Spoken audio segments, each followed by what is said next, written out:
प्यारे भाइयों और बहनों, धार्मिक कथाओं चैनल में आपका हार्दिक स्वागत है। प्यारे भक्तों, आज मैं आपको 8वां अध्याय सुनाने जा रही हूँ। 8वां अध्याय सुनने वाला कभी भी प्रेत जोनी में नहीं आता। उसके सब पापों का नाश होकर वैकुंठ धाम की प्राप्ति होती है, जो स्वर्गलोक से भी ऊंचा है। 8वां अध्याय की वीडियो को एंड तक जरूर सुनना। कमेंट बॉक्स में राधे राधे लिखना ना भूलें। 8वां अध्याय। अर्जुन ने कहा, हे पुरुषोत्तम, जय ब्रह्मा क्या है, आध्यात्मिक किसको कहते हैं, कर्म क्या है, अधिभूत क्या है और आदि देव क्या है। हे मधुसूदन, आदि यज्ञ कैसा है और इस देह में आदि देव कौन सा है। मारने के समय में स्थिर चित्त वाले लोग तुमको कैसे जान जाते हैं। श्री कृष्ण भगवान बोले, जो अविनाशी और परम सबसे श्रेष्ठ वही ब्रह्मा है। प्रत्येक वस्तु का स्वभाव आध्यात्मिक कहलाता है और समस्त चराचर की उत्पत्ति करने वाला जो विसर्ग है वही कर्म है। जो देह आदि नाशवान वस्तु है वही अधिभूत कहती है। विश्व रूप जो विराट पुरुष है वही आदि देव है। और हे पुरुषों में श्रेष्ठ, इस देह में मैं हो अधियज्ञ हूँ, जो अनंत काल में मेरा ध्यान करता हुआ शरीर को त्याग करता है, वह निस्संदेह मेरे शरीर को पाता है। हे कुंती पुत्र, अंत समय में मनुष्य जिस वस्तु का स्मरण करता हुआ शरीर त्यागता है वह उसी को पाता है। इस कारण सदैव मुझ में ही मन और बुद्धि को लगाकर मेरा ही स्मरण करते हुए संग्राम करो। तुम निस्संदेह मुझको आ मिलोगे। सब इंद्रियों द्वारों को रोककर, मन को हृदय में धारण कर, प्राणों को मस्तक में ले जाकर समाधि योग में स्थिर इस ओम अक्षर का उच्चारण करता हुआ जो देह को त्यागता है, उसे मोक्ष रूप उत्तम गति प्राप्त होती है।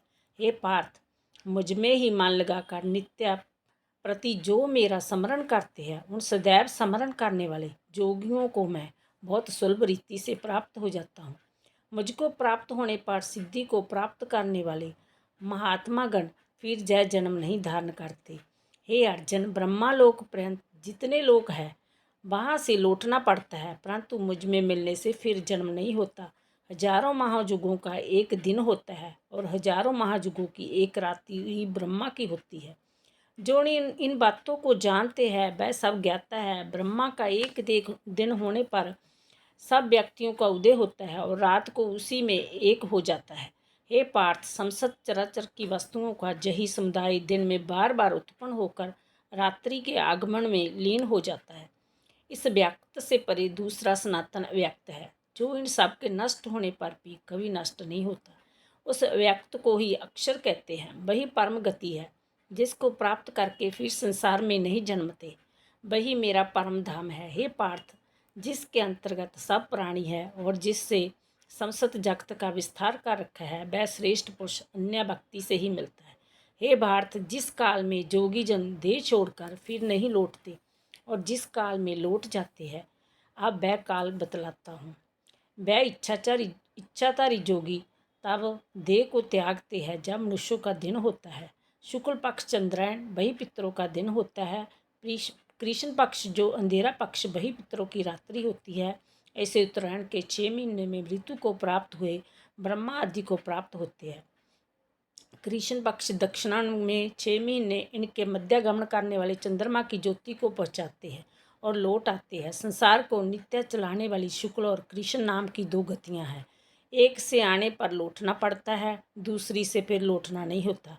हे पार्थ, जोगी इन दोनों का तत्व जानता है, इसी से मोह में नहीं पड़ता। अंतिम, हे अर्जुन, तुम सदा योग युक्त हो। वेद यज्ञ तप और दान में जो पुण्य फल बतलाए गए हैं, योग से उन सबको अधिक आश्चर्य प्राप्त होता है और सर्वोत्तम स्थान पाता है। 8वां अध्याय सुनने मात्र से समस्त दुखों का विनाश हो जाता है। उसको दोनों लोक में विजय प्राप्त होती है। प्यारे दोस्तों, यूट्यूब चैनल पर मेरा चैनल धार्मिक कथाएं सब्सक्राइब और लाइक ज़रूर कीजिए। धन्यवाद।